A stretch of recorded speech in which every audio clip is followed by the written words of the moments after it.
Hey folks, it's Paul, it's YNR Update. Welcome to a special episode because we're doing Twin Fridays and this is my twin, Raul. Raul, say hi to everybody. Hey, thanks, brother. Up top, buddy. Up top.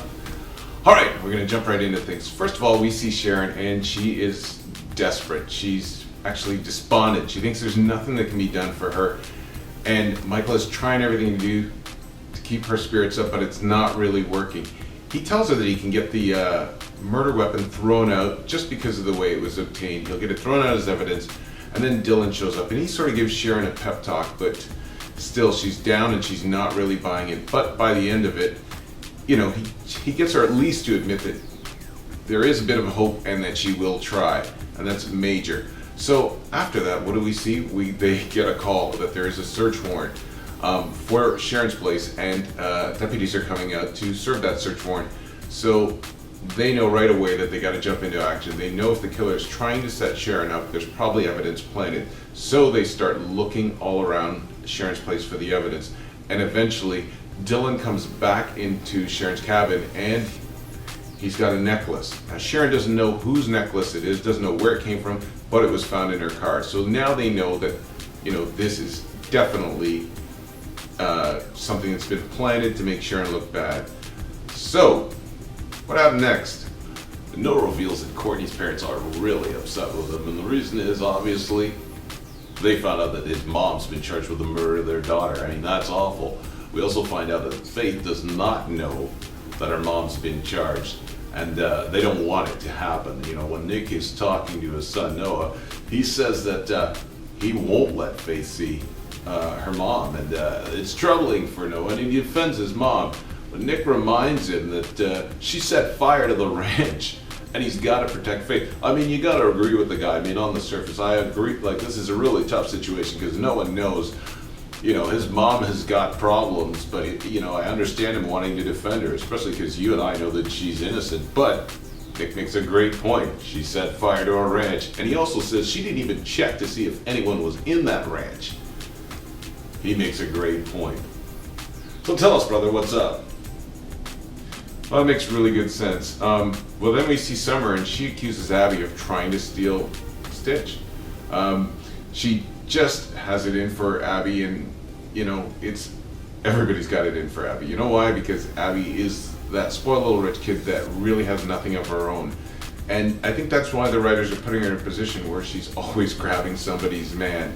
I mean, or if she's not grabbing somebody else's man, she's grabbed a man that somebody else wants. In the case of Mariah, I mean, obviously in the case of Austin, it's always this way. She can't get what she wants. But they actually think that Sharon is guilty, and everyone, you know, between Abby and Summer and the whole gang, they're pretty much sure it's locked up. But then Noah shows up and he defends his mother. Obviously he's going to defend her. And then we see him ask Summer to help him find Courtney's necklace, because he's talking about this necklace Courtney had when she was getting married, the day she was getting married, and he can't find the necklace. He looked all around. He knows she left with it, so it's got to be out there somewhere. So then Summer tells her brother that, yeah, absolutely, she's going to help him. She knows he's hurting, and if finding this necklace is what it takes, she's going to do it for him. We then see Summer and Kyle, and she tells Kyle that, you know, they're really moving too fast, and that, and then Kyle takes it as a sign. She's pushing away. He offers to just get out of her life altogether, and she says, no, not that I don't want you. It's just that we're moving too fast. And so she pulls him closer, but she says, just in view of the fact of, I just lost my husband, just let's be together. I need you. Just take it slow. So Kyle seems reassured, and he moves on with that. And tell him what happened next. That's interesting, because after that we see Stitch, and he admits to Abby that he's been making up reasons to be around. You know, initially he was there for all the right reasons, but Abby knows, and you could tell by the look on her face that she's really happy about it. Then we see Chelsea, and yeah, she is with Gabe, and she tells him that she's got to go tell Billy what happened between them. And obviously Gabe Adam is excited about this. So she finally gets a run-in with Billy, and what happens? Well, Billy's the first guy that opens up, and he says that he kissed Victoria. Now, Chelsea's a little thrown by this because you didn't think he was going to be honest about it, let's face it. But Billy says he regrets it and that he absolutely loves her and wants to continue with their life. And Chelsea, you know, she's in a panic. She knows she's done something worse than kissing. And so what does she do? She says, okay, let's go get married, and let's do it immediately. Like, I mean the next day, so we know things are gonna get sticky when that happens. Right, brother? Wow, that's amazing.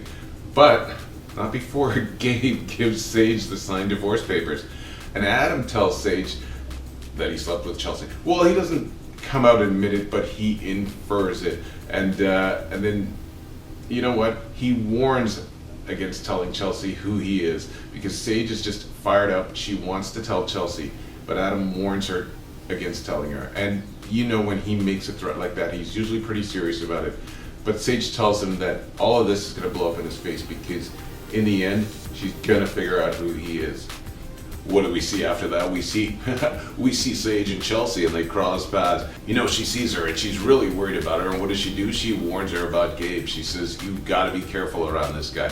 Then we see her and she's downstairs, and someone from the athletic center comes up to her and tells her that her credit card is declined and it's going to affect her stay there. But all of a sudden, Nick swoops in and right at the right moment, and he pulls out his credit card and offers to take care of it. You know, Sage tells him that she's going to come in some money as soon as her inheritance from Constance, the personal inheritance, comes her way. And Nick says, "Don't worry, it's no problem, I got you." All right, then we see Chelsea, and she's back with Gabe, and she tells him, "Hey, I couldn't tell Billy, I just couldn't do it." Now Gabe says it's okay, he can tell Billy. And she tells him there's no way that's going on. In fact, she feels bad about it. It was a mistake, and she's getting married to Billy as soon as possible. Now we know Adam pops a gasket after this one. There's no way he can deal with this one. And just as she's leaving, who's in the hallway but Billy? Billy wants to know, what are you doing here? What are you doing here? And what are you doing coming out of Gabe's place? And I mean, everyone's kind of frozen on this one. And so Chelsea comes up with a great cover. Gabe backs her up, and they get out of there. But not before Gabe tells Billy that he thinks it's an absolute mistake for Chelsea to marry him, and that's where we leave it with those guys. How did we finish off, brother? You gotta check this out. Noah shows up, and he sees Sharon standing there holding the necklace, and he says, "That's Courtney's necklace." Now he wants to know what the hell they're doing, and it really looks like, I mean, poor Sharon. If it didn't look worse before, every time she breathes, it looks worse. They tell him that Sharon's being framed, but Noah's not having any of this. He says, all the evidence is piling up. Look at this. What am I supposed to think? You know what I mean? And right at that point, yeah, that's right, there's a knock on the door. It's the police, and they're there to serve the search warrant. And the last thing we see is Noah sitting there with this look of anger toward Sharon, and Sharon pleading with him not to tell them about the necklace. And that's where we leave things off. Do you think that was one episode for the books? Well, I couldn't have said any better myself. I mean, you're the expert on it. I think so too.